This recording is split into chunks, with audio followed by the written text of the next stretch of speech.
বলিভিয়ার Toro Toro national পার্কে প্রাগৈতিহাসিক যুগের ১৬,০০০-এরও বেশি ডাইনোসরের পায়ের ছাপ পাওয়া গেছে।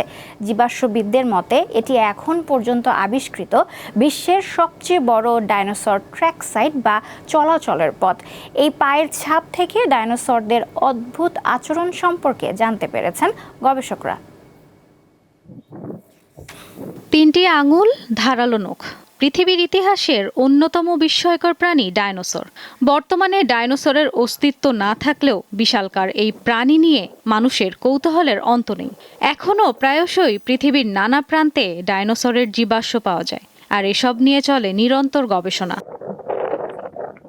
লাতিন আমেরিকার দেশ বলিভিয়ার টোরো টোরো ন্যাশনাল পার্কে বিজ্ঞানীরা এক বিস্ময়কর আবিষ্কার করেছেন।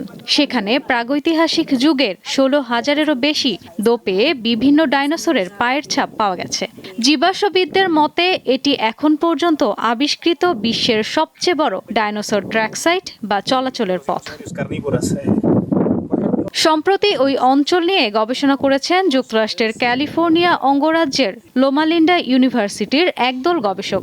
সেখানে খুঁজে পাওয়া ডাইনোসরের পায়ের ছাপগুলোর মধ্যে ছিল ভয়ঙ্কর মাংসাশী টিরানোসোরাস রেক্সের পায়ের ছাপও। সম্প্রতি গবেষণার ফল বিজ্ঞান বিষয়ক সাময়িকী PLOS 1-এ প্রকাশ করা হয়। ন্যাশনাল পার্কের প্রায় ৭,৪৮৫ বর্গমিটার এলাকা জুড়ে এই পায়ের ছাপগুলো ছড়িয়ে আছে। বিজ্ঞানীরা জানিয়েছেন এই এলাকাটি ছিল ডাইনোসরদের চলাচলের একটি ব্যস্ত রুট, যাকে ডাইনোসর ফ্রিওয়ে বা মহাসড়ক হিসেবে অভিহিত করা হয়েছে। বেশিরভাগ পায়ের ছাপ দেখে ধারণা করা হচ্ছে এই পথটি আর্জেন্টিনা, বলিভিয়া এবং পেরু পর্যন্ত বিস্তৃত ছিল।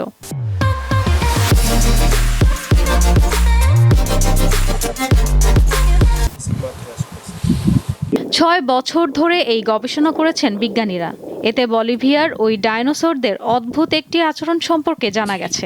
তা হলো স্থলচর এই ডাইনোসরগুলো সাঁতার কাটার চেষ্টাও করেছিল, আবার কিছু ছাপে দ্রুত দৌড়ানোর প্রমাণ মিলেছে।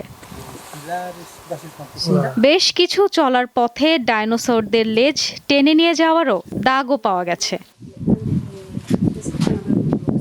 প্রায় ৬ থেকে ১০ কোটি বছর আগে এই অঞ্চলটি কর্দমাক্ত ছিল, আর সেই নরম কাদার ওপর দিয়ে দুই পায়ে হাঁটা মাংসাশী ডাইনোসররা চলাচল করত। সময়ের বিবর্তনে সেই কাদা পাথরে পরিণত হওয়ায় পায়ের ছাপগুলো রয়ে গেছে। ইশরাত সুমা, দীপ্ত বার্তা কক্ষ।